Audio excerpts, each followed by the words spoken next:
Bismillahirrahmanirrahim. Esselamu Aleyküm değerli izleyenler. Rehber Gündem programıyla bu akşam da karşınızdayız. Yine gündemin öne çıkan başlıklarını konuşacağız. Stüdyoda değerli bir konuğum var. Öncelikle ona hoş geldin demek istiyoruz. Değerli Başkan, Hüdapar Genel Başkanı Sayın Zekeriya Yapıcıoğlu, yayınımıza hoş geldiniz. Hoş bulduk Olcay Bey, teşekkür ediyorum. Sağ olun, ben teşekkür ederim.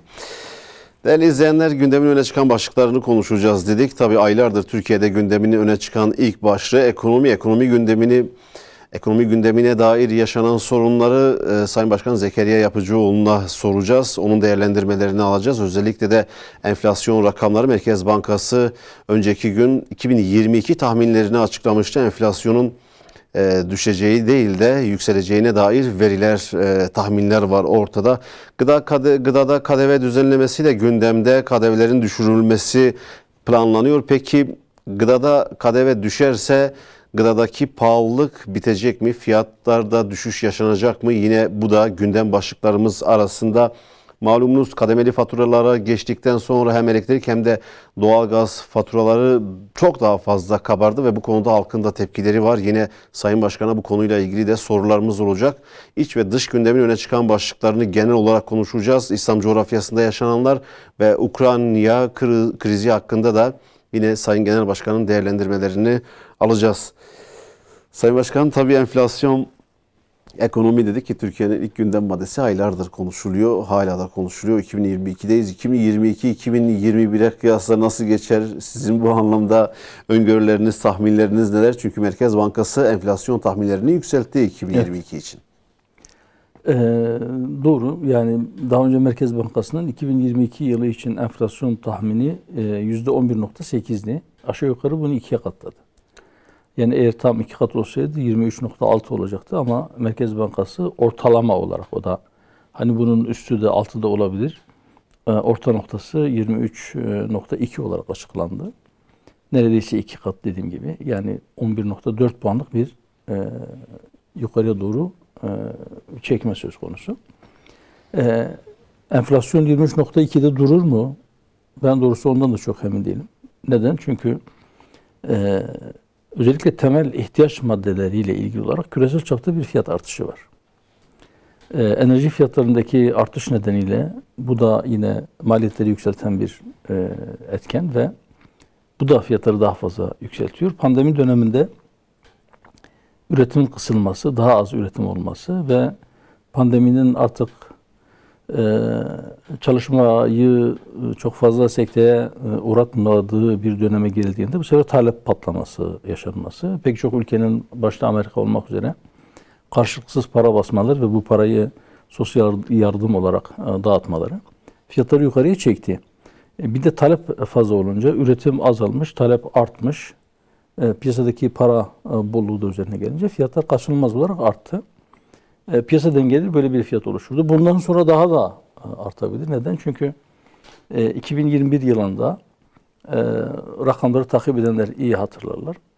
Enflasyonun %15'lerde açıklandığı dönemlerde, yani tüketici fiyatlarının %15 olduğu, %15 olarak açıklandığı dönemlerde, ki o ne kadar doğru, o da ayrı mesele. Yani halkın hissettiği enflasyon, daha doğrusu hayat pahalılığıyla enflasyon aynı şey değil zaten. Tüketici enflasyonu %45'lerde olduğu hatırlanacaktır. Yani piyasayı takip edenler, o rakamları takip edenler iyi hatırlar. Şimdi üretici eğer %45'lik bir enflasyonda yüz yüze ise, yani üretim maliyetleri %45 oranında artmışsa ve bunun 1/3 kadar %15 tüketiciye yansıyorsa, bunun şöyle bir anlamı vardır. Bu bir yerlerde birikmiş, adeta barajın arkasında biriken su gibi. Daha sonra bu peyderpey fiyatlara yansıyacak demektir. Belki piyasada müşteri kaybetmemek adına üreticiler bir müddet onu sineye çektiler. Kendi karlarından bir miktarından vazgeçmek suretiyle bunu nihai tüketiciye yansıtmadılar ama zaman içerisinde bu da yansıyacak. Şu anda halen daha üretici fiyatları, yani üretici enflasyonu tüketici enflasyonuna göre daha yukarıda. Şu anda girdi fiyatları sabit kalsa bile yine o dediğim aradaki farktan dolayı peyderpey küçük küçük zamlar şeklinde gelecek yine. Evet. Ama bu sadece bu tek başına bu olsa çok fazla artmaz belki. Yani tahammül edilebilir sınırlar içerisinde kalır. Enerji fiyatları sürekli yükseliyor. İşte petrol fiyatları 90 dolara aştı. Eğer belki başlıklarımızın arasında da işte Rusya ve Ukrayna arasındaki o gerilim biraz daha tırmanırsa ya da küçük çaplı da olsa bazı sıcak çatışmalar orada başlarsa bu dünyadaki enerji fiyatlarını daha da yukarıya çekecek. Şu anda özellikle Avrupa'ya giden gaz Rusya üzerinden gidiyor. Daha doğrusu Rus gazını kullanıyor Avrupa çoğunlukla. Ya da işte Rusya üzerinden geçen boru hatlarıyla Avrupa ısınıyor. Şu anda Avrupa alternatif yollar aramaya başladı. Sıvılaştırılmış doğal gazı tankerlere basıp tankerlere götürmeye yaklaşık bir aydır bir sevkiyat var. Ki o daha pahalı. Tabii bu da fiyatları daha da yükseltecek. Öbür taraftan bir enerji krizinin çıkması durumunda dünya çapında yani küresel çapta enerji fiyatları biraz daha yukarıya çıkacak ki enerjinin fiyatlarının yükselmesi iğneden ipliğe hemen her şeyin fiyatına zam olarak yansıyacak. Dolayısıyla Merkez Bankası'nın bu yapmış olduğu düzeltme yani 11.8'den 23.2'ye çekmesi enflasyon tahminini çok şaşırtıcı değil, sürpriz değil. Ama inşallah orada durur diyorum. Yani daha yukarıya çıkmaz diye. Çünkü elde olmayan bazı sebepler olabilir. Yani işte dediğim gibi yeni bazı krizler olursa ya da bir enerji krizi baş gösterirse ya da dünyanın farklı bölgelerinde özellikle enerjinin üretildiği ya da nakledildiği, iletildiği yerlerde sıcak çatışmalar olursa ya da arızalar meydana gelirse enerji fiyatlarında ciddi bir yükselme de olabilir. 30 dolarlardan 90 dolara çıkan bir petrolden bahsediyoruz. Yani varil fiyatı. Gaz fiyatları 3 katından fazla arttı. Doğal gaz fiyatları. Bunlar tabii şimdi elektrik sadece hidroelektrik santrallerde üretilmiyor. Eğer siz yenilenebilir enerji kaynaklarından çok fazla elektrik üretemiyorsanız rüzgar türbinleri gibi veya güneş enerji santralleri gibi ya da nükleer enerji gibi eğer siz doğal gazdan ya da diğer fosil yakıtlardan işte kömürden ya da petrolden, fuel oil'den siz termik santrallerde elektriğinizi üretiyorsanız onların fiyatı yükselince tabii olarak doğal olarak bunun tabii bir neticesi olarak elektrik fiyatları da yükseliyor. Böyle bir şey de girilebilir. Evet. Yani buradan çıkışın yolu belki üretimi arttırmaktır. Eğer Türkiye yeni ekonomi planı dedikleri şeyi uygulayabilirlerse ki biz başından beri söylüyoruz yani yatırımı arttırma, dolayısıyla istihdamı ve üretimi arttırma yani vatandaşın cebine daha fazla para girerse, işsizlik düşerse ve bu üretim olarak yansırsa yani daha fazla mal üretilirse, piyasada bir mal bolluğu olursa o zaman fiyatların küresel çapta yükselmesine rağmen hem ihracat artar hem de iç piyasadaki fiyatlar dengelenebilir. Yani iç piyasanın ihtiyacı olan malların dışarıya satılmasının önüne geçecek mekanizmaları geliştirmek suretiyle bunun önüne geçilebilir. Ama bunun için de tabii bu bugünden yarına olabilecek bir şey değil. Bir üretim tesisi kurmak ve onu faaliyete geçirmek böyle birkaç günlük iş değil. Ama bundan başka bir çıkış yolu da yok. Üretimi arttırıp mutlaka bu fiyat artışlarının önüne geçmek lazım. Yani işte söze girerken hemen söyledim. Bunun sebeplerinden bir tanesi bu küresel çapta Covid-19 salgını nedeniyle bazı kapanmalar yaşandı. Bazı yerlerde üretim durdu. Şimdi üretim azaldı ama piyasadaki para bolluğundan dolayı talep yükselince piyasaya arz edilen mallar talep edilen malın epey altında kalınca fiyatları yükseldi. Yani o fiyat dengelenmesi daha yukarıda oluşmaya başladı. Üretimi arttırmak suretiyle bundan kaynaklı enflasyonun önüne geçilebilir. Ama şimdi üretim maliyetlerinin artması da ayrı bir sebep. Onun da ayrı çareleri var. Her birisini belki ayrı ayrı konuşmak lazım veya ayrı çözümler getirmek lazım. Şimdi tabii bu ekonomideki olumsuzluklar özellikle de gıda fiyatlarındaki astronomik fiyat artışları falan var. Onlarla da ilgili yeni bir düzenleme söz konusu. Orada geleceğim. Tabii son 30 yılın küresel bazda en büyük ekonomik krizinin yaşandığı belirtiliyor.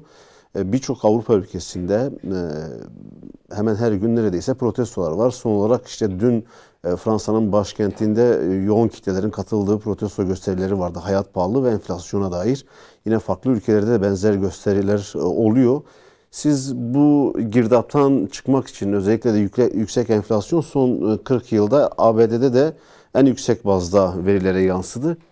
Yani olmazsa olmazımız kesinlikle burada üretimin arttırılması ve ihracata yönelik politikaların geliştirilmesi gerektiğini söylüyorsunuz. Bunun daha ötesinde yeni tedbirler geliştirilebilir mi? Mesela gıda ile ilgili daha önceki yapmış olduğunuz gündem değerlendirmelerinde de dünyayı büyük bir gıda krizinde beklediğine işaret etmiştiniz siz. Evet. Yani gıda ile ilgili eğer doğru politikalar uygulanmazsa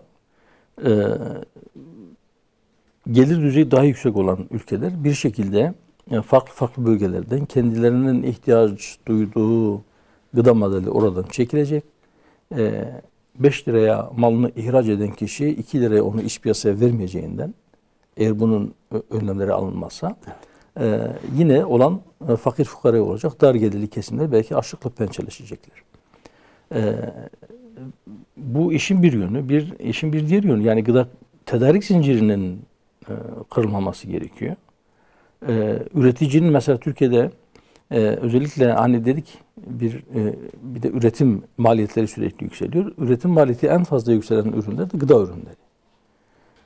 Çünkü hem enerji fiyatları çok yükseldi, yoğun bir şekilde enerji kullanılıyor. Akaryakıt ya da elektrik, özellikle de sulamada ya da işte tarlayı sürmede, mahsulün toplanmasında, biçilmesinde yoğun bir enerji kullanılıyor. Kullanılan girdilerden bir tanesi tohumdur. Tohumun fiyatları çok yükseldi. İlaç fiyatları çok yükseldi. Gübre fiyatları bazı türlerde, bazı tür gübrelerde %300-400 fiyat artışları yaşandı. Yani eğer gıda üretimi bu kadar pahalı hale gelirse, eğer çiftçi yapmış olduğu masrafı karşılayamayacak duruma gelirse ve toprağını ekmekten vazgeçerse, yani üretim yapmaktan vazgeçerse, ben nasıl zarar ediyorum diye, eğer ben üretirsem ben zarar edeceğim ya da bana bir şey kalmayacak düşüncesine kapılırsa, o zaman daha ciddi bir gıda krizi dünyayı bekliyor olacak. Bunun üzerine bir de siz yine insanoğlunun kendi eliyle yapmış olduğu tahribattan dolayı sel felaketlerini ya da kuraklıklarını, bazı yerlerde aşırı yağışlar nedeniyle ürün tarlada bozuluyor, sular altında kalıyor. Bazı yerlerde de kuraklıktan dolayı ürün yetişmiyor. Barajlardaki su seviyesi ciddi şekilde düştü. Türkiye'nin en fazla yağış alan, geçtiğimiz yıl en fazla yağış alan yerlerinden bir tanesi Trakya bölgesiydi ama Trakya bölgesinde yer altındaki sular şekilde yer altında neredeyse su kalmadı. Şimdi bir de bu tabloyu da siz üzerine koyun. Bir gıda krizinin yaklaşmakta olduğunu söylemek kehanet olmayacak. Bunun için mutlaka tedbirler alınmalı. Yani daha bilinçli sulama yöntemlerinden çiftçinin maliyetlerinin aşağıya çekilmesi, çok ciddi sübvansiyonlar uygulanmak suretiyle de olsa mutlaka çiftçi zarar etmeyecek bir konuma gelmelidir. Ne ekerse eksin mutlaka malının elinde kalmayacağından da emin olmalıdır. Ürettiği malı maliyetinin altında ya da maliyetiyle eşit bir fiyata satmak zorunda kalmayacağından da emin olmalıdır. Yani kar etmelidir. Çiftçi ayrıca tefecini ve bankanın faiz borcundan mutlaka kurtarılmalıdır. Gerekirse çiftçiye eğer krediye ihtiyacı varsa faizsiz kredi verilmek suretiyle mutlaka üretimine devam etmesi sağlanmalıdır. Yoksa yani gıda krizi başka herhangi bir krize benzemez. Siz icabında kısa süreli enerji krizlerini de atlatabilirsiniz ama eğer gıda krizi olursa özellikle de insani değerlerin bu kadar aşındığı, bu kadar aşındırıldığı daha doğrusu, insanların sadece maddi refaha yöneldiği, yani insan varlığının maddi yönünün tatmininin ön plana çıktığı, ruhunun ve aklının doyurulmasının ikinci, üçüncü plana itildiği çağımızda insanlara tüketebildiğin kadar insansın, ne kadar tüketirsen o kadar mutlu olursun düşüncesi sürekli her vesileyle empoze ediliyor. Böyle bir dünyada bir gıda krizi baş gösterirse o zaman yani asayişten de belki eser kalmayacak. İnsanlar birbirinin malını, birbirinin deposunu, birbirinin dükkanını, hatta birbirinin evini belki yağmalamaya çalışacak. Bu küresel bir kaos demektir. Ve çok ciddi kıyımlar yaşanacak. Çok ciddi olumsuzluklar baş gösterebilir. Bütün bunların önüne geçmek için mutlaka ciddi tedbirler alması. Yani hepsi birbiriyle girift bir şekilde birbirinin içine geçmiş durumdadır. Bunların hepsinde tedbiri vardır ama önce meseleyi olabildiğince geniş bir perspektiften ele almak, bütün yönleriyle değerlendirmek ve buna ilişkin çözüm önerileri ortaya koyma yolunda bir irade ortaya koymak gerekiyor. Çözümsüz bir şey yok ama dediğim gibi önce bir teşhisin doğru yapılması lazım ve bir irade ortaya koymak lazım. Üretimin güçlendirilmesi için o zaman tarım sektörünün oldukça cazip hale getirilmesi gerektiğini belirtiyorsunuz. Bu anlamda çiftçiler de pozitif bir ayrımcılığa tabi tutulmalı diyorsunuz. Bundan önceki gündem değerlendirmelerinizde de bu konuyu böyle ifade etmiştiniz. Tabii gıdada KDV düzenlemesi. Madem gıdayı konuşuyoruz, KDV'lerin düşürüleceği belirtiliyor yapılacak yeni düzenleme ile. Şunu sormak istiyorum. KDV düzenlemesi yapılırsa gıdadaki sorun fiyat artışı, o astronomik pahalılık gerçekten düşecek mi? Yoksa burada farklı adımlar da atılmalı mı? Elbette farklı adımlar atılmalı. Yani sadece vergi düzenlemesiyle siz fiyatları çok düşüremezsiniz. Gıdada KDV toptan aldığınızda %1, perakende aldığınızda %8. Yani bir gıda satıcısı, bir perakendeci gidip toptancıdan o gıdayı aldığında %1 KDV ödüyor. Ama onu perakende olarak bana sana sattığında %8 KDV ile satıyor. Mesela kasap gidip toptan et aldığında %1 ödüyor ama perakende sattığında %8 koyuyor üzerine. Ya da işte marketteki diğer gıdalar. Bazı işlenmiş gıdalarda da bu fiyat KDV %18'e kadar çıkabiliyor. Farklı ürünlerde farklı KDV olmasından dolayı eğer KDV sıfırlanırsa ya da aşağıya çekilirse o aşağıya çekildiği miktar kadar fiyatlara bir yansıma olur. Ama o kadar. Yani onun da sınırlı kadar. Esasen bize göre zaten parti programımızda söylediğimiz hususlardan bir tanesi de şudur. Biz diyoruz ki temel ihtiyaç maddelerinden vergi alınmamalıdır. Yani sadece gıda değil. Eğer siz hayatınızı devam ettirebilmek için bir şeye muhtaçsanız, zorunlu olarak onu tüketiyorsanız bu zorunlu bir tüketim maddesidir ve ondan vergi alınmamalıdır. Neden? Elektrik ve su da buna dahil. Elektrik ve su da buna dahildir. Elektrik, su, yakacak da buna dahildir. Giyim de buna dahildir. Siz elbisesiz yaşayamazsınız, dolaşamazsınız. Ama maalesef Türkiye'de hemen her şeyden vergi alınıyor. Belki vergisi en düşük olanlar daha çok vergilendirilmesi gereken şeyler. Mesela işte şu son yeni ekonomi programı ile ilgili olarak faizden veya işte TL'ye geçmiş olanların almış oldukları nemalardan, fazlalıklardan herhangi bir faiz alınmayacak. Mesela pırlantanın faizi ya da işte lüks yatlarda kullanılan mazotun vergisiyle çiftçinin kullandığı mazotun vergisi bile aynı değil. Yani lüks yatlarda kullanılan mazot daha az vergiye tabi. Ama Antalya'dan bize sebze meyve getiren kamyonun yakmış olduğu mazotun ötevesi var ama yatınki yok. Yani bazı işler tersine gidiyor. Zorunlu tüketim maddelerinin vergi alınmamalıdır. Biz bir şey daha söylüyoruz. Diyoruz ki Türkiye'de toplam vergi gelirlerinin 2/3 aşağı yukarı, bu bazen yukarıya çıkıyor, bazen birazcık aşağıya inebiliyor ama aşağı yukarı o civarda durmuş durumda. Bazen %70'lerin üzerine çıkıyor. Bu dolaylı vergiler. Yani harcama yapılırken ödemiş olduğumuz vergiler. Belki çok kişi bunun farkında da değil ama dolaylı vergilerle hazine doluyor. Bu dolaylı vergilerin önemli bir kısmı da işte ÖTV, KDV, özel iletişim gibi vergiler ve bunu hepimiz ödüyoruz. Yani harcama yapan insanlar, tasarruf yapan insanlar ya da harcayamayacağı kadar çok para kazanan insanlar bunu ödemiyorlar. Çünkü bu vergiler harcama yapılırken ödenen vergilerdir. Bunun düzeltilmesi gerekiyor diyoruz. Hatta geçenlerde belki ne kadar geçtiği üzerine tam hatırlamıyorum ama bazı zenginler bir araya gelerek çağrılarda bulundular. Dediler ki biz devletlere sesleniyoruz, bizden vergi alın. Bizim kazancımıza, bizim servetimizden daha doğrusu vergi alın. Bir servet vergisi getirin.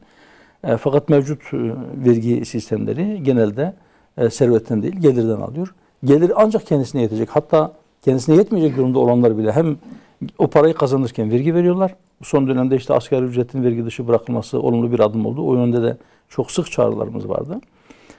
Ama özellikle gıdadaki KDV'nin mutlak surette sıfırlanması gerektiğini biz başından beri söylüyoruz. Yani parti olarak yola çıktığımız, sahneye çıktığımız, siyasete adım attığımız günden beri diyoruz ki bunlar olmalıdır. Niçin söylüyoruz bunu?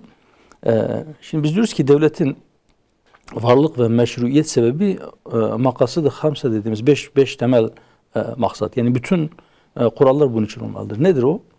İnsanların can, mal, din, akıl ve nesil emniyetini sağlamak.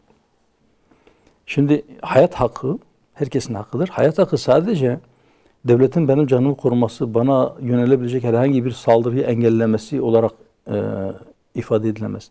Devlet kendisi de bunu yani bu hakkı çiğnememeli, bu hakka zarar verecek bir şey yapmamalı.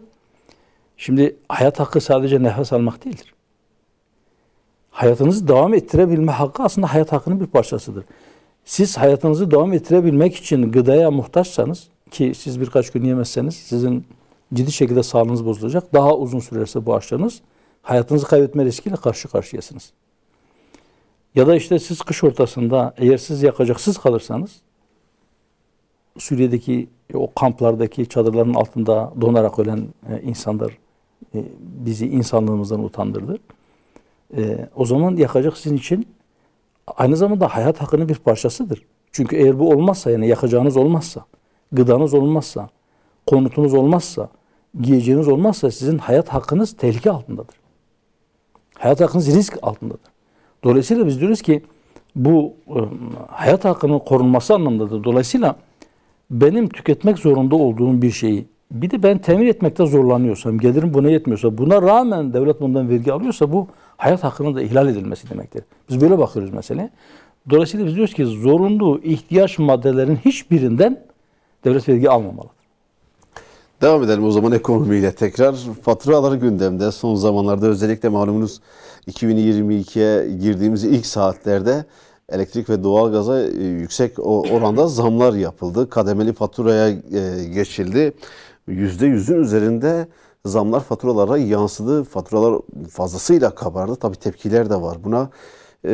Nasıl olacak? Yani bu uygulama devam ettirilmeli mi? Çünkü tepkiler var ki geçtiğimiz günlerde bakanlık da açıklama yaptı. Yeniden revize edilebilir diye.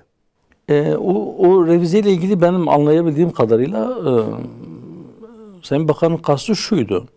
Şimdi biliyorsunuz bir kademeli bir tarifeye geçildi. Elektrikte 150 kWh saate kadar bir tarife, yani 150 kWh saate kadar elektrik tüketenlere uygulanan zam %50'nin biraz üzerinde, 52 idi yanılmıyorsam. %52'lik bir zam geldi. 150 kWh saatin üzerinde ise %130 küsur bir zam. Bu 150 kWh saat yetmiyor. Yani birkaç kişilik bir aile çok işte tasarruflu kullansa bile 150 kWh saat yetmiyor. Siz niye bu dilimi böyle yaptınız diye itirazlar yükselince Sayın Bakan bunu gözden geçirebileceklerini, yeniden düzenleme yapabileceklerini söylüyor. Yoksa bu yeniden gözden geçirme fiyatla ilgili ya da yapılan zamla ilgili değil. Ben öyle anlamadım. Evet. Gerçekten yani şimdi diyelim ki bir aileye işte 150 kWh. Peki kaç kişilik bir aile? 2 kişilik bir ailede de 150 kWh. 10 kişilik bir ailede de 150 kWh. Şimdi sadece aydınlatma olsa eyvallah, tamam. Hadi diyelim ki herkes bir odada otursun, bir tane ampul yaksın, herkes beraber o aydınlık odada otursun diyebilirsiniz. Bu da eşyanın tabiatına, hayatın gerçeklerine aykırı ama böyle diyebilirsiniz. Peki sadece aydınlatmada kullanılmıyor ki elektrik. Bunlar çamaşır yıkıyor. Şimdi 2 kişinin çamaşırıyla 10 kişinin çamaşırı aynı mı? Ya da bunlar bulaşık yıkıyor. 2 kişinin bulaşığıyla 10 kişinin bulaşığı aynı mı? Kış aylarında sarfiyat da fazla. Ya da elbiseler ütüleniyor. 2 kişinin elbisesiyle 10 kişinin elbisesi aynı mı? Dolayısıyla yani böyle hani kabataslak her bir abone için 150 kWh saate kadar böyle bu doğru bir şey değil. Bizim önerimiz başından beri, yani bu uygulama geçirmeden önce bizim hükümete önerimiz şuydu. Biz diyoruz ki fert başına bunu belirlenmesi lazım. Şimdi siz merkezi bir yerde sadece bir düğmeye dokunarak hangi hanede kaç kişinin yaşadığını biliyorsunuz. Adrese dayalı nüfus kayıt sistemi var elinizin altında. Şu hanede şu numaralı abone var, elektrik abonesi. Kaç kişi var o hanede? 4 kişi. 4 kişi ise kişi başına diyebilirsiniz 50 kWh saat, 60 kWh saat, şu kadar işte enerji fiyatı şudur. Yani fert başına düşecek bir şey belirlersiniz. Ve biz dar gelirliler için bunun da ücretsiz olması gerektiğini söylüyoruz. Yani enerjide kotak olmaması lazım. Bir kota olmalı elbette. Sınırsız kullanım hakkı olmaz. Evet. Ama kendi hayatını idame ettirmekte zorlanan insanlar, geliri yine fert başına düşen geliri, o geliri de fert başına hesaplamak gerekir. Belli bir limitin altında olan insanlara devlet bir enerji desteği sağlamalı. Mesela diyebilir ki fert başına ben ayda 30 kilowatt saat, 40 kilowatt saat fert başına elektriği ben bedava veriyorum. Ben karşılayacağım. Ya da fert başına 5 metreküp su ya da işte şu kadar metreküp gaz. İşte biraz önce söyledim, bunlar hayat hakkının uzantıları. Yani şimdi düşünebiliyor musunuz? Şimdi birisi diyelim ki herhangi bir vatandaş hastalandı. Kendi sosyal güvencesi yok. Bir yerde çalışmıyor. Prim ödemesi yok. Ama hastalıkla pençeleşiyor. Siz onu ölüme mi terk ediyorsunuz? Hayır. Şimdi genel sağlık sigortasıyla siz bu insanı, bu vatandaşı tedavi ettiriyorsunuz. Peki ısınmasa hastalanacak olan kişiyi parası yok diye siz bu dondurucu soğukta git kardeşim donuyorsan don, eğer sen hastalanırsan ondan sonra gel ben seni tedavi edeceğim demeniz mantıklı bir şey mi? Ya da git açlıktan dolayı karnın sırtına yapışınca ya da işte senin vücudunun ihtiyaç duyduğu şeyleri değil, bulabildiğin şeyleri, hatta işte gidip pazarlarda akşam saatlerinde fiyatlar iyice düşünce çürük sebzeleri, meyveleri al getir onları ye. Ondan sonra sen eğer sağlığın bozulursa gel ben seni tedavi edeceğim demen normal bir şey mi? Değil. O yüzden diyoruz ki işte bunlar hayat hakkı içerisinde değerlendirilmeli ve bir kişinin hayatını idame ettirebilmesi için gerekli olan şartlar neyse mutlaka bunlar sağlanmalı. Eğer kendisi sağlayamıyorsa elinden tutulmalı. Bu hem enerjide böyle, hem gıdada böyle, hem barınmada böyle, hem giyimde böyle. Yani hayatın devam ettirilebilmesi için gerekli olan zorunlu ihtiyaç maddeleri neyse kendi ihtiyaçlarını karşılayamayan hiç kimse bir başına bırakılmamalı. Öyle o yokluk içerisinde terk edilmemeli. Tabii Sayın Başkan, akaryakıt fiyatlarında da aynı problemler var. Yani son zamanlarda artık insanlar araçlarından el ayak çekmeye başladılar. Artan fiyatlardan dolayı. LPG ve motorin neredeyse benzinle aynı fiyata geldi. Hatta bazı şeylerde motorin LPG'den daha fazla oldu. Bu anlamda da tepkiler var. Yani enerji fiyatları düzenlenirken neye göre düzenleniyor? Önceden eşil mobil sistemi vardı. Bu uygulamada da bir değişikliğe gittiler. Ve bu değişiklik sonrasında mesela 2022'ye girdikten sonra artık yeni düzenlemeyle önceden pompa fiyatlarına yansıyan rakamlar vardı, yansımayan rakamlar vardı. Artık tüm indirimler yansımamaya başladı. Şimdi şöyle yani daha önce o gelen zamlar vatandaş fazla canı yanmasın veya çok tepki oluşmasın diye zam yapılıyordu. Ama o zam ÖTV'den karşılanıyordu. Özel tüketim vergisinden karşılanıyordu. Evet. Pompa fiyatlarına yansımıyordu. Ne zaman ki ÖTV sıfırlandı, ÖTV sıfırlandıktan sonra tamam zam yapıyorum ama ben bunu da pompa fiyatına yansıtmıyorum demek şu demektir. Ben zam yapıyorum ama o zam farkını, aradaki fiyat farkını hükümet olarak veya hazine olarak ben ödeyeceğim demektir. Hazinede de öyle bir para yok. Hatta tamam zam geldi, şimdi ondan sonra döviz işte 18'den 13 kusura düştü. Şimdi vatandaşın haklı bir beklentisi oluştu. Nedir o beklenti? İşte döviz çıkınca fiyatlar yükseliyor. Şimdi döviz düştü. %50'ye yakın bir düşüş var. %40'ın üzerinde bir geri çekilme oldu dolar ile ilgili. Enerji fiyatları da dolarla. O zaman akaryakıt fiyatları neden düşmedi? Düşerken yine yükseliyor. Hatta yükselmeye devam ediyor. Hükümet de diyor ki ben o zaman ÖTV'yi ben sıfırlamıştım.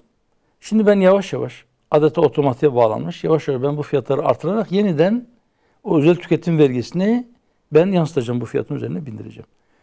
Evet doğru, küresel çapta enerji fiyatlarında bir yükselme var. İşte dediğimiz gibi petrol fiyatı 90 dolar buldu. Evet. Sadece o değil, gaz fiyatlarında da ciddi bir yükselme var. Kabul. Fakat ilk düzeltmeleri yaparken hemen bunun tamamını ÖTV'ye yansıtmak, yani zam gelmediği halde sadece üzerine vergi bindirerek fiyatları yükseltmek doğru olmamıştır. Yani biz o zaman da söyledik, dedi ki belli bir oranda kısmen vergi ama hepsini birden önceki ÖTV fiyatlarına yakalayıncaya kadar zamları otomatiğe bağlı fiyatları artırmayın. Bunun bir kısmını yine vergiden feragat ederek hükümet yapmalıdır bunu. Çünkü gerçekten belki özel arabalarıyla giden insanlar bazı tedbirler alarak bu işi, işte iki komşu işe giderken dönüşümlü olarak birisinin arabasıyla bir sonraki gün diğerinin arabasıyla gidebilirler ama şimdi çocuklar okula gidiyor. Servisle gidiyorlar. Ne olacak? Ya da işte Gıda maddesi üretilen yerlerden sevkiyat var. Kamyonlarla mal taşınıyor. Onlar doğrudan doğruya fiyatlara yansıyor. Onlar ne yapacak? Ya da işte ulaşım giderleri. Şimdi eğer siz ticaret hayatınızın canlı olmasını istiyorsanız mutlaka sizin yollarınızın açık olması lazım ve ulaşım imkanlarınızın çok iyi olması lazım. Her tarafa havaalanı yapıyorsunuz, her tarafa yol yapıyorsunuz, duble yollar yapıyorsunuz ulaşım iyi olsun diye. Peki ticaretin canlı olması adına yapmış olduğunuz bu şeyler eğer yakıt fiyatlarının çok fazla artmış olmasından dolayı ya da işte mesela işte Türkiye'nin bir ucundan biraz uzak bir noktaya otobüsle bile gitmek için siz 250 lira, 300 lira gibi bir para ödemek zorunda kalıyorsunuz. Bu az buz bir şey değil. Öğrenciler var, okula gidiyorlar. Sömestr tatili oluyor, işte evlere dönüyorlar. Bunda ciddi rakamlar. Dolayısıyla sizin akaryakıt fiyatlarına evet, yani küresel çapta bir enerji fiyatlarında bir artış var. Kabul. Amenna. Türkiye petrol üreten bir ülke değil. Petrolü dışarıdan alıyor. Akaryakıtını dışarıdan alıyor. Doğalgazını dışarıdan alıyor. Eyvallah. Tamam. Kabul. Ama en azından o daha önce vergi düzenlemesiyle ilgili ÖTV'den karşılanma şekli en azından bir kısmı pompaya yansıtılmayabilir veya bu konuda alternatif çözümler geliştirilmeli. Yoksa gerçekten bu sadece hane halkında, sadece vatandaşı, sadece gıda fiyatlarını vurmayacak. Şimdi biraz önce söyledik. Hükümetin açıkladığı yeni ekonomi modelinde diyor ki artık biz üreterek, istihdam oluşturarak, ihracat yaparak büyüyeceğiz. Yani yatırım, üretim, istihdam ve ihracat. Tamam. Şimdi bunun için, yatırım için ve üretim için enerji fiyatlarının dengelenmesi lazım. Eğer enerji fiyatları bu kadar yükseliyorsa o zaman üretimle ilgili de sıkıntılar yaşanabilir. Yani biraz önce söyledik. Siz enflasyonun fazla yükselmesini istemiyorsanız o arz talep arasındaki açığı kapatmak adına üreterek büyümeniz ve üretimi yükseltmeniz lazım ki fiyatlar çok fazla yükselmesin. Şimdi siz üretimi artırdığınızda sadece enerji fiyatlarından kaynaklı ciddi fiyat artışları oluyorsa o zaman siz üretimi artırarak da fiyatları dengeleyemezsiniz ve hatta daha ötesi siz üretimi arttırmakta da zorlanırsınız. Yani üretmek bu kadar pahalı bir hale gelirse ve o üretilen mallar eğer dışarıda rekabet edemeyecek bir fiyata üretiliyorsa o zaman siz ihracatınızı da çok fazla artıramazsınız. Yani bu açıklanan yeni ekonomi planının da bir anlamda tehlikeye atılması demektir. Buna da dikkat edilmesi gerekiyor. Peki. Mutlaka buna da bir çözüm bulmak gerekiyor. Peki Sayın Başkan, tabii gündemin bir diğer önemli başlığı da halkın inanç değerlerine yönelik saldırılar. Kimi zaman hakaret yoluyla, kimi zaman da hiciv yoluyla bu saldırılar gerçekleştiriliyor. Ya son zamanlarda tabii takip ediyorsunuzdur. CHP'li Özgür Özel'in Grup Başkan Vekilinin işte 4-6 yaş Diyanet'in Kur'an kursları için söylediği ifadeler vardı. Nitelemeler vardı, ortaçağ eğitimi diye. Yine ondan sonra 9 Eylül Üniversitesi Dekan Yardımcısının Hazreti Meryem'le ilgili sözleri. İşte geçtiğimiz günlerde şarkıcı Sezen Aksu'nun bir parçasında Hazreti Adem ve Hazreti Havva ile ilgili sözleri. Bu örnekler daha da çoğaltılabilir. Bundan sonra farklı detaylar da ortaya çıktı. Farklı kişilerin böyle toplumun önünde geleni diye nitelenen kişilerin söylemiş olduğu halkın inancına yönelik hakaretimiz ifadeler var. Şimdi bu neden artıyor bunlar? Bu saldırılar, halkın inancına yönelik bu girişimler ne anlama geliyor? Çünkü daha çok bunu Avrupa'da başta da Fransa'da görüyorduk, Danimarka'da görüyorduk. Neden bugün Türkiye'de bu gibi söylemleri bazıları özellikle öne çekiyor? Belki epey bir geriye gitmemiz gerekecek. Yani belki bir 200 yıl kadar bir geriye gitmek gerekiyor ki bu meseleyi tam olarak anlayabilmek için. Osmanlı'nın batılılaşma serüvenine kadar belki götürmek lazım meseleyi. Batılılaşmayı medenileşme olarak isimlendirenler, o aşağılık kompleksine kapılmış olanlar, kendi medeniyetinden, kendi kültüründen, kendi köklerinden tamamen kopmuş, ondan bir haber olan insanlar, Batı hayranlığıyla büyüdüler. Şimdi Batı'da bir rüzgar estiği zaman burada arkadaşlar nezle oluyorlar ya da grip oluyorlar ya da Covid oluyorlar. Bu işin bir boyutu. Şimdi Batı kültürüyle büyümüş olanlar, Batı aklıyla veya Batı perspektifiyle meselelere yaklaşanlar, biliyorsunuz Batı'nın Orta Çağı, ki Orta Çağ denen o karanlık dönem aslında Batı için geçerli. İslam'da bir orta çağ yoktur. İslam'ın orta çağı yoktur. Batı orta çağ karanlığında debelenirken, oradaki Engizisyon zulmünü yaşarken İslam en parlak dönemini yaşıyordu. İslam bütün dünyaya medeniyet dağıtıyordu, insanlık öğretiyordu, adalet dağıtıyordu. Fakat ondan tamamen habersiz olan zavallılar, evet zavallılar, yani kendi halkının kültüründen, kendi halkının inancından kopuk olanlar, ondan habersiz olanlar ve ondan payesiz olanlar zannediyorlar ki, şimdi onlar için bütün dünya Avrupa'dan ibaret ya, zannediyorlar ki o ortaçağ zulmü ve karanlığı bütün dünyayı kapatmıştı, bütün dünyayı sarmıştı, her taraf karanlıktı. Yani sadece bir yerdeki ay tutulması gibi değil, sanki güneş batmış. Ama orada güneşin önünü kapatacak bir engel vardı. Ne zaman ki İslam Avrupa'ya girdi, İslam Avrupa'yı da aydınlattı. Evet. Ama bundan habersiz olanlar dediğim gibi sadece Avrupa'nın orta çağı, o karanlığı, o zulmü yaşadığı dönemlerde, tarih olarak aynı dönemlerde İslam dünyasında da her ne olmuşsa onu da o karanlığın bir parçası olarak görüyor. Batı'daki o Engizisyon veya o savaşlar, o katliamlar, o haksızlıklar, o zulümler din adına yapıldığı veya kendisini yani oradaki dinin mensupları kendi hahamlarını ya da rahiplerini Rabler edinip o ilahi vasıfları onlara yakıştırdıkları ve onlara tabi oldukları için, onlar da insanlara zulmettikleri için oradaki kişilerin, yani daha doğrusu oradaki aydınlanma çağı dedikleri düşünürlerin o günkü din anlayışına karşı geliştirdikleri bütün söylemleri İslam için de aynen geçerli olduğunu düşünüyor ve aynısını kullanıyorlar. Dolayısıyla 4 yaşındaki, 5 yaşındaki, 6 yaşındaki çocuklara Kur'an-ı Kerim üretilmesini orta çağa dönüş olarak görüyorlar. O yüzden ben zavallı diyorum. Bilmiyor çünkü. Ama cehli mürekkep içerisindedir. Hem bilmiyor hem de bilmediğini bilmiyor. Yani bir şeyin hakkında konuşuyor ama hakkında konuştuğu şeyle ilgili en ufak bir bilgisi yok. Bir İslam ülkesinde yaşıyor. Etrafında sağında solunda bir sürü Müslüman var. Müslüman bir anne babanın çocuğu. Ama İslam'ı müsteşriklerden öğreniyor.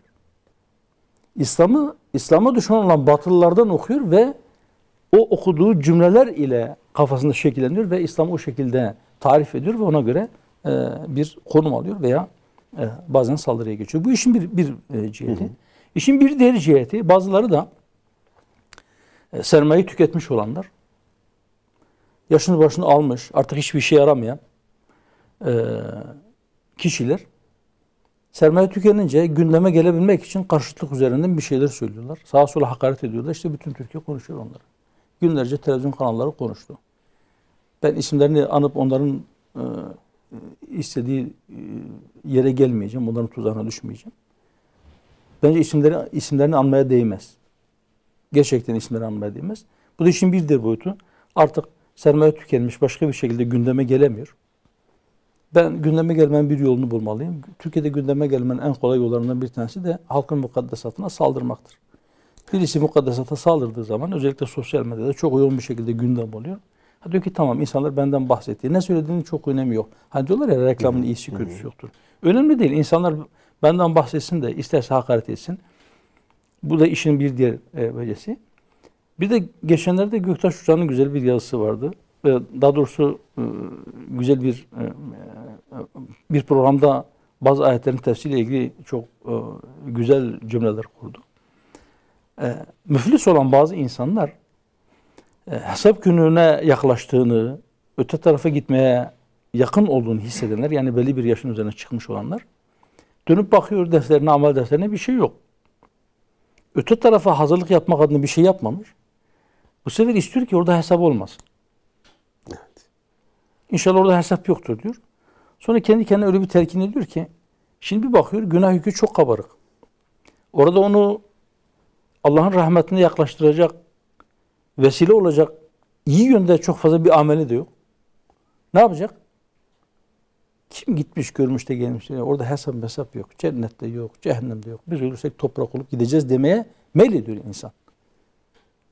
Biraz da buraya da hamledebilirsiniz.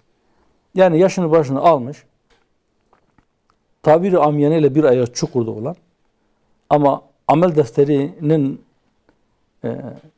artı tarafında çok fazla bir şey olmayan, eksi tarafında da çok kabarık şeyler olan ümitsiz insanlar ahireti ve Allah'ı inkar etmeyi kendilerine bir çıkış yolu olarak görüyorlar. Fakat mezara girdiklerinde mezarın bir son olmadığını, yolun orada bitmediğini görecekler. Peki Sayın Başkan. Ama çok fena görecekler. Peki. Ben onlara da buradan sesleniyorum. Buyurun. Kendilerine zulmetmesinler. Şimdiye kadar zulmettiler. Bundan sonra daha fazla zulmetmesinler. Öyle bir Rabbe inanıyoruz ki onun rahmeti gazabını kuşatmıştır. Dönüş için her zaman bir yol vardır. Biraz aklı selimle düşünsünler. Ve hiçbir zaman Allah'ın rahmetinden ümitlerini kesmesinler. Eğer gerçekten samimi bir şekilde dönerlerse Allah'ın kendilerini affedebileceğini bilsinler ve Allah'a düşmanlık yapmaktan vazgeçsinler. Onlar Allah'a düşmanlık yaparak Allah'a ya da onun dinine hiçbir zarar veremezler. Onun mülkünden, onun azametinden, onun hükmünden hiçbir şey eksiltemezler. Sadece kendilerine zarar verirler ve kendilerine yazık ediyorlar. Bu yaptıkları şeyleri şeytan da onlara amellerini süslü gösteriyor. Bu süslü ameller içerisinde debeleniyorlar. Bence onları çok fazla, onları çok gündemde tutmamak lazım ama şunu da yapmak lazım. Mukaddesata hakaret etmek, küfür etmek, düşünce özgürlüğü, fikir özgürlüğü falan değildir. Cezai müeyyideler yeterli mi? Ben onu soracağım. Cezai müeyyideler yetmiyor işte. Cezai müeyyideler yeterli olsaydı insanlar bu kadar pervasız bir şekilde bu şeylere yönelmeyeceklerdi. Bir de ben burada yani hem bu konudaki yasal düzenlemelerle ilgili mutlaka bir şeyler yapılması gerekir. Bir de şuna dikkat etmek lazım.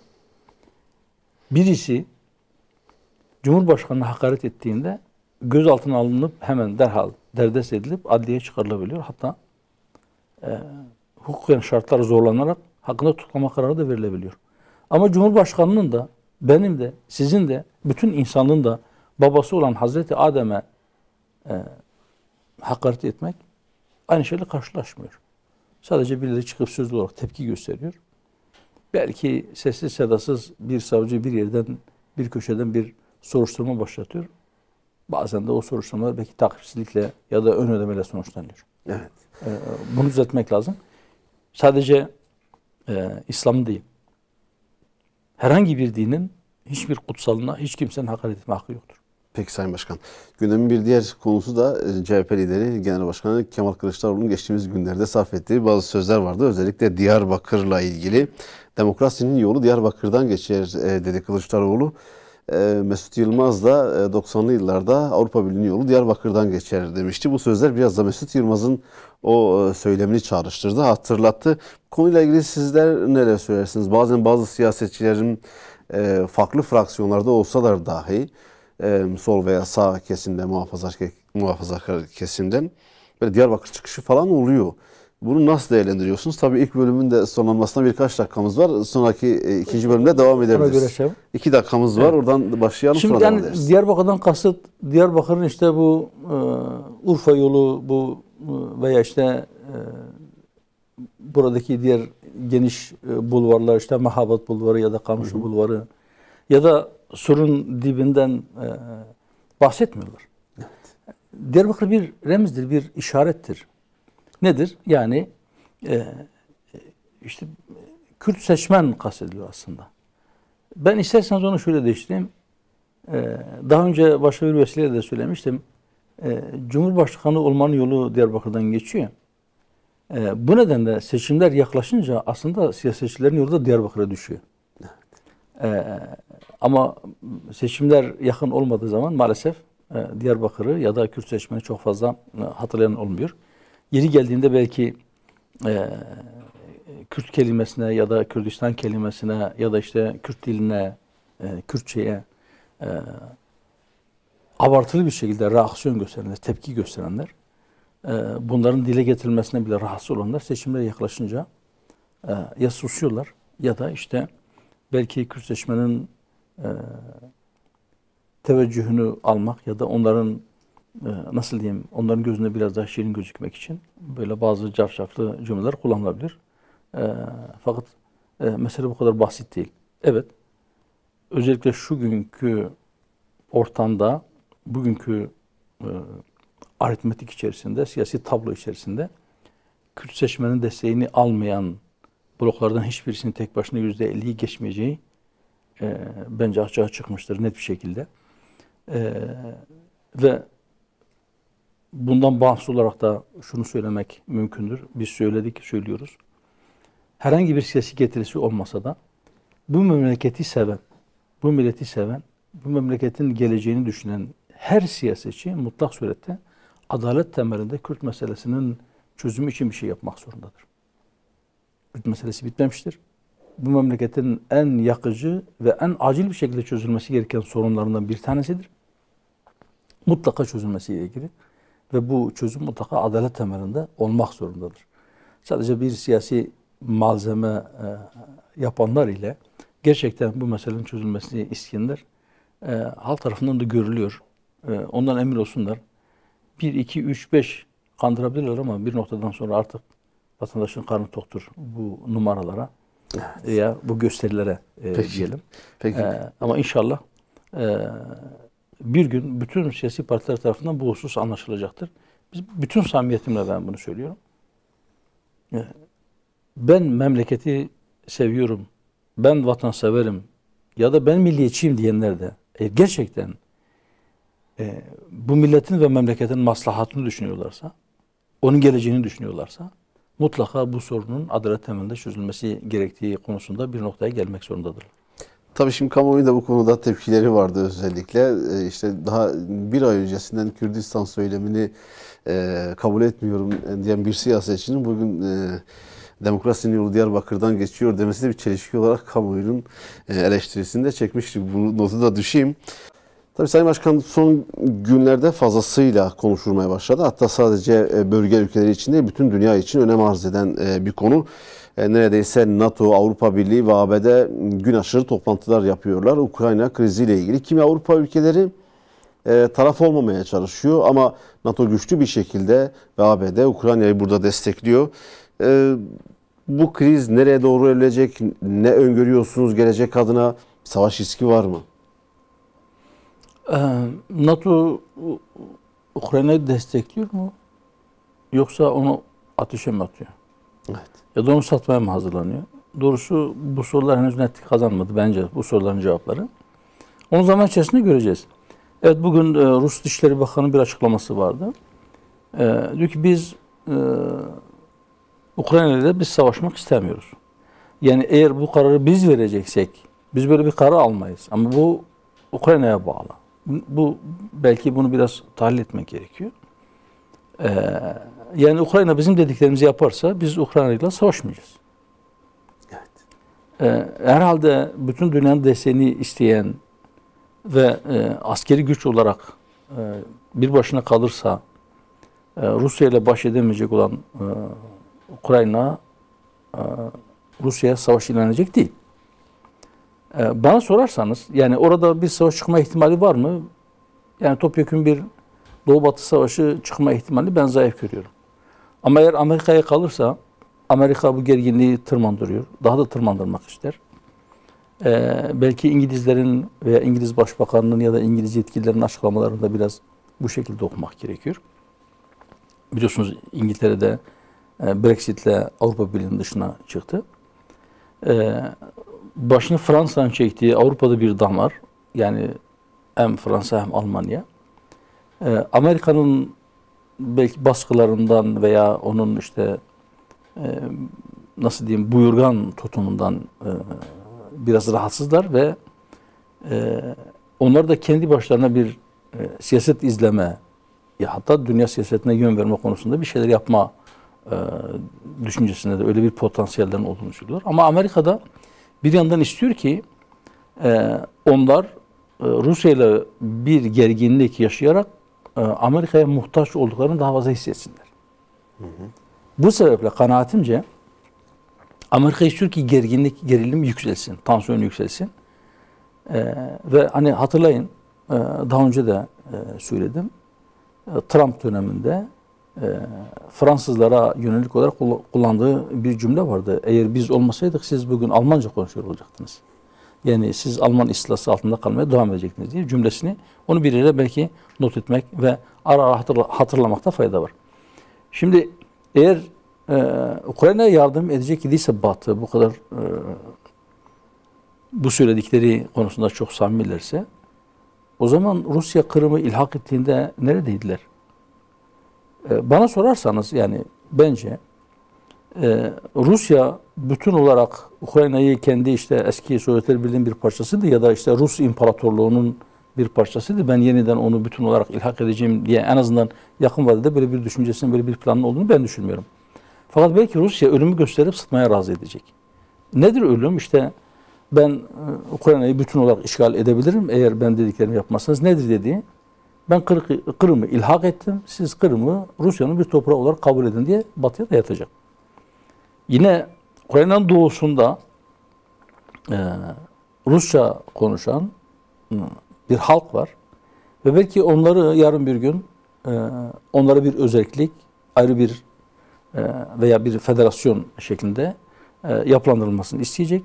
Ki zaten şu anda fiilen orada bir de facto bir durum oluşturmuş durumda.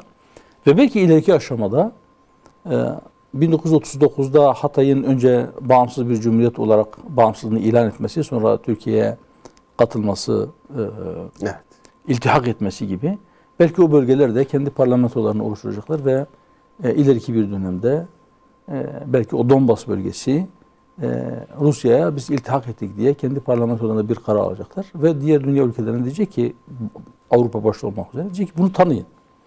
Eğer siz bunu tanımazsanız bak ben bununla yetinmem. Biraz daha da ileriye giderim. Yani ben bu gerginliğin tırmanmasının sebeplerinden bir tanesi olarak ben bunu görüyorum. Çok büyük bir ihtimalle de Rusya böyle bir satranç oynuyor. Hatırlayın işte Kazakistan'a aralarındaki anlaşma gereği oradaki gerginliği sona erdirmek ya da oradaki gösterileri bastırmak için oraya asker gönderildiğinde şart koştu. Şartlarından bir tanesi de Kırım'la ilgiliydi. Evet. Oradaki yani bizim Kırım'ı ilhak kararımızı tanıyacaksınız. Rusya'yı ikinci resmi dil yapacaksınız. Şimdi Ukrayna diyecek ki Rusça Ukrayna'nın diğer kısımlarında da resmi dil olsun. Kırım'ı da bana ver, vazgeç ondan. Kırım'la ilgili iddialarından. Donbas bölgesinden de vazgeç. O zaman biz seninle iki komşu olarak biz yürümeye devam edebiliriz. Zaten fiilen oraları almış olan Rusya Batı'nın tehditlerine de pabuç bırakacak gibi görünmüyor. Peki işte Sayın Başkan. Güney Osetya'yı ve Gürcistan'daki durumu hatırlayalım. Evet. Orada da yine Batı dünyası biz izin vermeyeceğiz. Rusya işte Gürcistan'a giremeyecek. Rusya tanklarını gönderdi. Ben gidiyorum buyurun kim beni durduracakmış gelsin beni durdursun dedi ve gitti.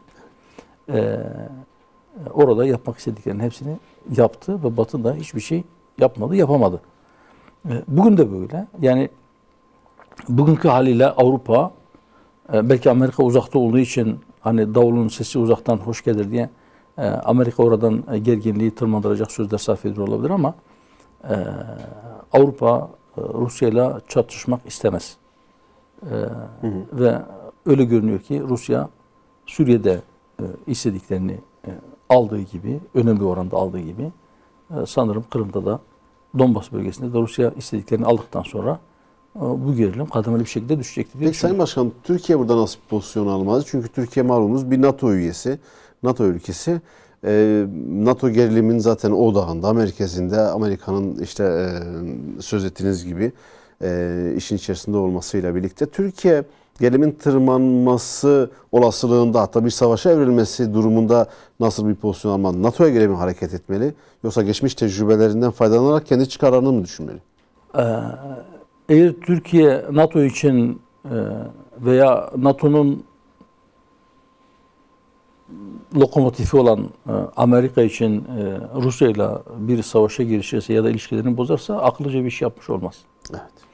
Yani bir değirmenin iki taşın arasına yani iki süper gücün arasına Türkiye girerse arada ezilir. Buna hiç gerek yoktur. Bence Türkiye şu anda yaptığı gibi işte biz arabuluculuk görevi üstlenmek isteriz şeklindeki çıkışı doğru bir harekettir. Gerginliği düşürmek için Türkiye bir çaba sarf etmelidir ama bu savaş Türkiye'nin savaşı değildir. Türkiye bu savaşa taraf olmamalı eğer bir savaş çıkacaksa. Hatta bu gerginliğin de tarafı olmamalıdır. Peki. İslam coğrafyasındaki gelişmelerle o zaman devam edelim. Afganistan'a gidelim. Afganistan'da malumunuz büyük bir ekonomik abluka var. Evet. Doğrusu böyle nitelemek gerekiyor. Çünkü 20 yıllık Rus işgali, onun ardından gelen 20 yıllık ABD işgalinin ardından ülke büyük bir ekonomik kriz yaşıyor. İnsani krize evrildi bu son yaşananlarla birlikte. Geçtiğimiz günlerde biz de ajanslardan aldığımız haberleri geçtik. İnsanlar karnını doyurabilmek için böbreklerini satmaya başlamışlar. Hatta evlatlarını satıyorlar. Evet, bir de bu durum var. Afganistan'la ilgili ne gibi, nasıl bir değerlendirmede bulunabilirsiniz? Yani burada uygulanan ambargonun, ablukanın nedenleri ne ve kriz nasıl aşılacak? Şimdi yani küresel sistemin adil olmadığı, Birleşmiş Milletler'in mevcut yapısının dünyadaki sorunları çözmeye yetmedi. Hatta bizatihi kendisinin sorun olmaya başladığı şu Afganistan'da ilgili son bir yılda yaşanan süreçte net bir şekilde ortaya çıkmıştır. Aslında belki Rus işgalinin başladığı 1979 yılına kadar gidersek, işte o dönem Rusya orayı işgal etti. Rusya Birleşmiş Milletler Güvenlik Konseyi'nin daimi üyelerinden birisi olduğu için ve tek başına veto hakkı olduğu için Güvenlik Konseyi'nden onun aleyhine herhangi bir karar alınamadı. Çünkü işgal eden bizatihi Güvenlik Konseyi üyelerinden bir tanesiydi. Sonra sizin de ifade ettiğiniz gibi Rus işgali sona erdi. Ardından birkaç yıllık bir Taliban yönetimi, ondan önce grupların birbirleriyle çatışma dönemi, sonra Taliban yönetimi, sonra 2001'de tekrar Amerika'nın orayı işgal etmesi ve 20 yıllık işgalden sonra Amerika'nın istediğini elde edemeden oradan çekilmesi. Şimdi ben şuna şaşıyorum, yani bütün dünya ülkeleri, Amerika'nın orada işgalci bir güç olduğu çok net bir şekilde belli. Ama kendilerince bir tarif yapıyorlar. Diyorlar ki işte falanca grup bir terör yapılanmasıdır. Dolayısıyla biz küresel anlamda terörle mücadele ediyoruz. 11 Eylül saldırılarından sonra biliyorsunuz Amerika böyle bir karar aldı. El-Kaide işte geldi, İkiz Kulelere saldırdı. Ben de bu gerekçeyle bunları gidip yerinde bulup yakalamak ya da öldürmek için meşru bir şekilde ben oraya gidiyorum diye bir işgal başlattı. Benzer gerekçelerle Irak'ı işgal etti. Şimdi Amerika oradan ayrıldı ama oradan ayrılırken kendine göre bir yönetim oluşturmuştu orada. Afganistan'ın Cumhurbaşkanı Eşref Gani o dönemdeki yani Amerika taraftarı, Amerika bağımlısı, Eşref Gani'nin başkanlığında bir hükümet ve 350 bin kişilik de bir Afgan ordusu güya eğitmişti, donatmıştı, silahlarını vermişti, teçhiz etmişti. Kendine göre şöyle bir plan yapmıştı. Biz buradan ayrıldıktan sonra 350 bin kişilik bir ordu var. Öte taraftan da işte Taliban denen silahlı bir yapı var. Ben Taliban'la savaşıp her gün kayıp vereceğime işte ben çekilirim, Afganlar birbirleriyle savaşsınlar planını yaptı. Ama Amerika daha çekilmesini tamamlamadan Eşref Gani de oradan ayrıldı. Ve neticede şu anda Taliban orada yönetmeye geldi. Şu anda Afganistan halkının kabul ettiği Afganistan'da bir hükümet var. Yeri geldiğinde kimse kimsenin iç işlerine karışmasın diyorlar ama Gazze'de Hamas'ın iktidara geldiği dönemde olduğu gibi vay siz nasıl Hamas'ı iktidara getirirsiniz diye bütün Gazze'yi cezalandırdılar. Halen de cezalandırıyorlar. Filistin halkını cezalandırıyorlar. Şimdi de diyorlar ki bizim istemediğimiz birisi, tamam Afgan halkı seçmemiş olabilir ama siz niye Taliban'a karşı direnmediniz? O zaman hepiniz suçlusunuz, biz hepinizi cezalandıracağız diyorlar. Nasıl söylüyorlar bunu? Fiiliyatlarıyla söylüyorlar. Belki dil ile söylemiyorlar. Ama fiilen yaptıkları şey bu. Afgan halkının parası olan milyarlarca dolar parayı bloke etmişler, göndermiyorlar. Afganistan 3 trilyon dolarlık bir yeraltı zenginliklerin üzerinde ama açlıkla pençeleşiyor. Neden? Çünkü siz dışarıdan Afganistan'a para gönderemiyorsunuz. Bankacılık sistemi çalıştırmıyorlar. Küresel sistem öyle bir kurulmuş ki parmak sallıyorlar dört bir tarafa. Diyorlar ki siz yeni Afgan hükümetini siz tanımayacaksınız. Onunla herhangi bir ilişki geliştirmeyeceksiniz. Onunla ticaret yapmayacaksınız. Çok korkunç bir ambargodur bu. 42-43 yıldır işgallerle, savaşlarla, iç savaşlarla boğuşan bir halkı, yani belki Afganistan'da yaş ortalaması ben bakmadım ama muhtemelen yani 50 civarında ancak vardır. Çünkü çok sayıda genç yaşta ve çocuk yaşta ölümler var. Ortalama yaş 50 olan bir memlekette neredeyse savaş öncesi dönemi hatırlayan yok. Ki ondan önceki dönemlerde de yine Rus yanlısı hükümetler yine çok rahat olmayan dönemler vardı. Şimdi böyle bir halkı siz topyekun cezalandırıyorsunuz. Gıda sıkıntısı çekiliyor. İnsanlar karınlarını doyurabilmek için. Zaten iş bulanlar veya bir şeyler yapabilenler sefalet ücretleriyle çalışmak zorunda. Çünkü piyasada para yok, mal girişi yok. Ve siz böyle bir halkı topyekun açlıkla terbiye ederek belki Batı dünyası vahşi yüzünü bir kez daha gösteriyor ki eğer benim istediğim şekilde bir yönetim olmazsa ben senin komşularını bile sana bir çuval un göndermesine bile fırsat vermeyeceğim, imkan tanımayacağım. Evet. Ama aslında Afganistan'ın bu halde olmasına gerçekten insan şaşıyor, hayretler ediyor. Afganistan'daki Peştunların sayısından daha fazla sayıda Peştun Pakistan'da oturuyor. Aynı halk. Bunlar birbirleriyle akraba. Öte taraftan Amerika ile ilişkileri kopuk, ilişkileri bozuk olan bir İran var. Ve bunların ikisi Afganistan'da sınır komşusu. Böyle iki komşusu varken Afganistan'ın bu kadar sıkıntı yaşamasının üzerinde de ayrıca düşünmek gerekiyor. Yani Amerika'nın ya da Batı dünyasının almış olduğu ambargo kararına uymak, hele komşuların böyle bir şeye uyması bize küresel sistemi de yeniden sorgulamak gerektiğini hatırlatıyor. Yani adamlar öyle bir sistem kurmuşlar ki siz kendi kardeşinizle bile onların izni olmadan ticaret bile yapamıyorsunuz. Yani bırakın yardım etmeyi, parasıyla bile siz onlara bir mal satamıyorsanız ya da onların izin verdiği kadarını satabiliyorsanız o zaman bu küresel sistemin ne kadar vahşi bir sistem olduğu ve mutlaka değiştirilmesi gerektiği konusunda herhalde bir noktaya gelmiş olur. Peki Sayın Başkan, gündemin bir diğer önemli başlığı da Türkiye-Siyonist rejim ilişkileri. Son zamanlarda normalleşmeye varabilecek düzeye gelen, hatta böyle de nitelendirilen bir süreç geliştiriliyor. Siyonist rejimle ilgili ki Cumhurbaşkanı Erdoğan da geçtiğimiz günlerde yapmış olduğu özel bir televizyon kanalındaki konuşmada Siyonist rejimin sözde Cumhurbaşkanı Herzog'un Türkiye'ye gelebileceğini söyledi. Bu konuda bazı çalışmaların olduğunu ifade etti. Türkiye-Siyonist rejimi ilişkileri nereye gidiyor ve bunun Filistin davasına, Özgür Kudüs davasına yansımaları nasıl olacak? Şimdi hatırlarsanız bu Davos'taki işte One Minute hadisesinden sonra ilişkiler bir iniş seyri izlemişti. Hı hı. Yani en azından siyasi anlamdaki ilişkiler, ekonomik ilişkiler o zaman da tırmanıştaydı, gittikçe artıyordu.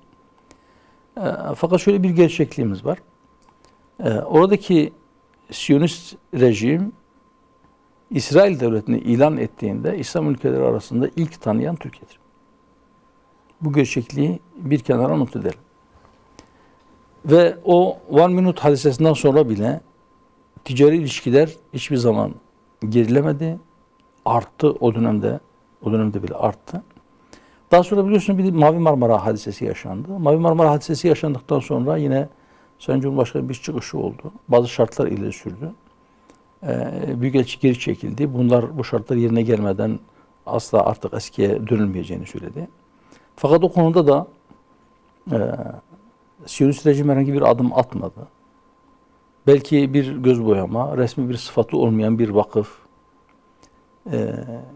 bir miktar ödeme yapacağını ama bunun da bir lütuf olarak ödeyeceğini. Yani anlaşmanın İngilizce metninde onun herhangi bir şeyin ödenecek olan paranın herhangi bir şeyin karşılığı olmaksızın ödediğine dair bir kelime var orada. Şu anda ben o İngilizce kelimeyi hatırlayamadım. Hı hı. Bunun karşılığında tekrar yani o anlaşma gereği Siyonist rejimin yetkilileri hakkında İstanbul Ağır Ceza Mahkemesi'nde açılmış olan dava düşürüldü. Anlaşma gereği ki o davanın takipçilerinden bir tanesi de bizdik.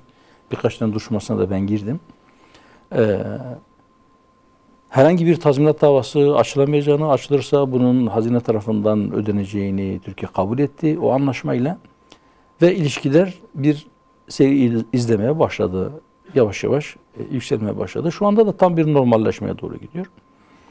Şimdi hatırlayalım. Fas'tan Körfez ülkelerine kadar çok farklı İslam ülkeleri Siyonist rejimle normalleşme adımları, onu tanıma yönünde irade beyanları gündemdeyken biz şiddetli tepki gösterdik. Dedi ki Siyonist rejimle normalleşme, onu normal bir devletmiş gibi kabul edip onunla iktisadi, siyasi, diplomatik ilişkiler kurma, Filistin davasına ve İslam ümmetine ihanettir dedik. Bunun sıfatı değişmiyor. Kim yaparsa yapsın aynı şeydir. Hatta o dönem hatırlarsanız hükümet yetkilileri de tepki gösteriyordu. Körfez ülkelerini eleştirirken bunu dile getiriyorlardı. Yani siz nasıl yapıyorsunuz? Siz nasıl Müslümansınız? Siz nasıl Arapsınız? Tabii şimdi yani İsrail'le ilişki kurmak Arap'a mı haram sadece? Biz diyoruz ki İsrail diye bir devlet yoktur. Devlet için 3 temel şart vardır. Bir devletin tanımında 3 temel unsur vardır. Bir toprak parçası olacak. Sınırların belli bir toprak parçası olacak. O toprak parçası üzerinde yaşayan bir millet olacak. Ve de egemenlik olacak. Peki bunu Sayın Cumhurbaşkanı da zaman zaman dile getiriyor. İsrail denen şebekenin sınırları nerede başlıyor, nerede bitiyor? Var mı bunun tarifini yapabilecek olan? Ve birinci adımda işte bunun devlet olmadığı ortaya çıktı. Yok. Çünkü o gözüne öyle bir coğrafyayı kestirmiş ki ve tamamen terör eylemleriyle o hedeflerin adım adım ilerleme noktasında gözünü karartmış. Niye? Çünkü aslında hani biraz önce söyledik ya, küresel sistem, o Birleşmiş Milletler, bu uluslararası sistem onlara çalışıyor. Daimi üyelerin hiçbir tanesi onunla bozuşmuyor. Amerika'da bütün gücüyle zaten onun arkasında. Hatta onun merkebi olmuş durumda. Siyonist lobi Amerika'da ne istiyorsa Amerika o politikaları uyguluyor. Başkan değişmiş, farklı partilerden birileri gelmiş başkan olmuş, o yönetici bu yönetici, hiçbir şey değişmez. Bundan dolayı sürekli zulmeder. Birleşmiş Milletler'den bazen bu yapısına rağmen o Siyonist rejim aleyhine kararlar çıkar ama o kararların hiçbir tanesi uygulanmaz. Böyle bir sistem var. Evet, dünya 5'ten büyüktür. Parti programımızı yazdığımızda bu manaya çıkacak şeyler yazdık ve dedi ki bu sistem sürdürülebilir değildir. Mutlaka bunun değişmesi gerekir. Şimdi eğer siz bu sözün sahibiyseniz, eğer o Körfez ülkeleri ya da Maghrib başta olmak üzere diğer Afrika'daki İslam ülkeleri Siyonist rejimle ilişki kurduğunda siz onlara ağır laflar etmişseniz o zaman siz ne yaptığınıza dikkat edeceksiniz. Hükümetin attığı bu adımlar yanlıştır. Bize göre mevcut ilişkiler de tamamen koparılmalıdır. Hiçbir şekilde oradaki Siyonist rejimle onun devlet olma basımını tanımamak lazım. Onunla ticari, iktisadi, siyasi, askeri hiçbir işbirliği yapılmamalıdır. Yanılmıyorsam siz ve bunu mutlaka bir de sorunuzun bir diğer parçası da şuydu. Yani bunun Filistin davasına etkileri ne olur? Bu Filistin davasına çok ciddi bir şekilde zarar verir. Hiçbir şey yapmasa Filistin'deki direniş gruplarının moralini bozar. Evet. Yani onlar kendilerine ihanet edilmiş olarak hissederler ve kendilerinin yalnızlaştığı konusunda bir hisse kapılırlar. Hoş, yalnız da kalsalar, tek başlarına da kalsalar ben direnişten vazgeçeceklerine ihtimal vermiyorum. Hatta şöyle diyoruz. Diyoruz ki oradaki mesela Gazze'deki direniş, İslami Cihat ve Hamas bile Siyonist rejimi devlet olarak kabul etseler biz etmeyeceğiz Allah'ın izniyle. Evet. Şimdi geçtiğimiz... Daha ötesi var mı? Hayır yok. Daha ötesi yok. Bundan da ötesi elbette ki. Yine bu konuyla ilgili daha önce yapmış olduğunuz bir değerlendirmede şu ifadeyi kullanmıştınız. Bu normalleşme süreciyle ilgili konuştuğumuzda Siyonist rejimle aslında normal olan şey ilişki kurmamaktır. Evet. Yani bu şekilde bir süreç yürütmek, bunun adına normalleşme demek doğru değil. Siyonist rejimle ilişki kurmak kendinin ona köle olduğunu kabul etmek demektir. Çünkü Siyonist rejim, adamın inancı bu ya. Evet. Siyonistler diğer insanların hiçbirisini kendilerine denk olarak görmüyorlar. Bundan sonra da görmeyecekler. Siyonist rejim kendilerine seçilmiş bir halk olduğuna inanıyorlar. Allah'ın Yahudiler dışındaki diğer bütün insanları Yahudilere hizmet için yarattığına inanıyorlar. Bu adamın inancı. Adam diyor ki ben birisiyle otururum, onunla anlaşırım, onunla ticaret yaparım, onun sırtına binerim.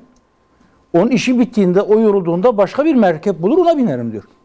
Yani bütün diğer insanları merkep olarak görüp binilecek merkepler olarak sıraya koyan insanlarla siz nasıl bir şerefli bir ilişki kurabileceğinizi düşünüyorsunuz ki? Siz ne zaman onları zelil bir halde size teslim olarak gördünüz, ha tamam. Evet. Onlar zelil olarak bize teslim olurlarsa emin olsunlar ki biz onlara zulmetmeyeceğiz. Onlara yaptığı zulümleri yapmayacağız. Evet. Fakat onlar zelil bir şekilde teslim olmadan onlar bizi kendilerine denk olarak görmüyorlar ki biz onları bizimle eşit düzlemde ilişki kurulacak insanlar olarak görelim. Adam bu zihniyetinden vazgeçmiyor. Adam bu fikrinden vazgeçmiyor. İnancı bu. Böyle inanıyor. Yani tahrif edilen inancı bu. Yani Allah-u Teala sizi alemlere üstün kıldın diyor. Tamam o üstün kıldın da tamam sen azdın. Allah senin burnunu sürttü. Ama o azgınlık hayır diyorlar. O azgınlık değil. Ben alemlere üstünüm diyorlar. Hala ben o noktadayım diyorlar. Ve diğer bütün insanlar bana hizmet için yaratılmış diyorlar. Şimdi bu düşüncedeki bir insanla sen ilişki kurarsa buyurun artık benden de istifade edebilirsin demektir. Bunun Türkçesi budur. Evet. Sayın Başkan çok teşekkür ediyoruz. İsrail diye bir devlet yok ki onun başkenti olsun diye söyleyen çocuğu belki. Evet. Burada bir daha hatırlamakta fayda var. Rejideki arkadaşlarıma söyleyeyim, öyle bir veterimiz de vardı. Eğer elinizdeyken onu da yayına verebiliriz. O vetereyi de yayına versin arkadaşlarım. Biz de o vetereyle veda etmiş olalım. Eyvallah. Bu arada. Allah o çocukların şuurunu bütün Müslümanlara nasip eylesin inşallah. Amin. Allah razı olsun. Bize de bu duanıza tekrardan amin diyoruz. Değerli Başkan çok teşekkür ediyoruz. Vakit ayırdınız. Davetimizi kırmadınız. Kabul ettiniz. Geldiniz buralara kadar. Ben teşekkür ediyorum. Umarım sürçülisan etmemişizdir. Rabbim bu programı hayırlara vesile kılsın. Bizi hem sözlerimizle hem fiillerimizle hakikaten milletimize, İbrahim milletine, İslam ümmetine hizmetkar kılsın inşallah. Amin. Yaptıklarımız da inşallah onlara faydalı olabilmişizdir diye hep dua ediyoruz. Ve bundan sonra duamız inşallah bu olacaktır. İnşallah. Sağ olun. Teşekkürler bir kez daha. Değerli izleyenler, rehber gündemin sonuna geldik. Sayın Başkan'ın da ifade ettiği gibi o işaret ettiği çocukları, o Kudüs'ün çocuklarını, Kudüs'ün özgür çocuklarının İsrail diye bir devlet var mı yok mu diye sorulan soruya verdikleri cevapla veda ediyoruz sizlere. Allah'a emanet olun. كيف حالك؟ الحمد لله. تعرف عليك. فهمي يوسف إكراهيم. تمام، احنا برنامج مسابقات، بدنا نسألك 3 أسئلة، تمام؟ أول سؤال بيحكي شو عاصمة مصر؟ القاهرة. تمام، طيب السؤال الثاني بيحكي شو عاصمة إسرائيل؟ إسرائيل؟ مين إسرائيل؟ إسرائيل ايش دولة اسمها إسرائيل؟ ما هي مكتوب ايش عاصمة إسرائيل؟ فيش دولة اسمها إسرائيل. كيف فيش دولة اسمها إسرائيل؟ دولة اسمها إسرائيل، هدول شردوا من بلاد برا رجعوا على بلادنا، فيش دولة اسمها إسرائيل. طب هم بيحكوا إنه يعني عاصمتهم القدس. غلط، هم هيك بيفكروا، هم لا. القدس عاصمتها فلسطين. السؤال الأول بيحكي شو عاصمة مصر؟ القاهرة. القاهرة صح. السؤال الثاني بيحكي شو عاصمة إسرائيل؟ مين إسرائيل هذه؟ ايش إسرائيل؟ بس ما لهاش عاصمة لأنها هي محتلانا. ما لهاش عاصمة. يعني إسرائيل ما لهاش عاصمة؟ لا، لأنها هي محتلانا، هي ما لهاش دولة كمان. ايش دولة؟ والقدس ايش رأيك؟ لا، مش قدس. قدس عاصمتنا احنا، عاصمة فلسطين.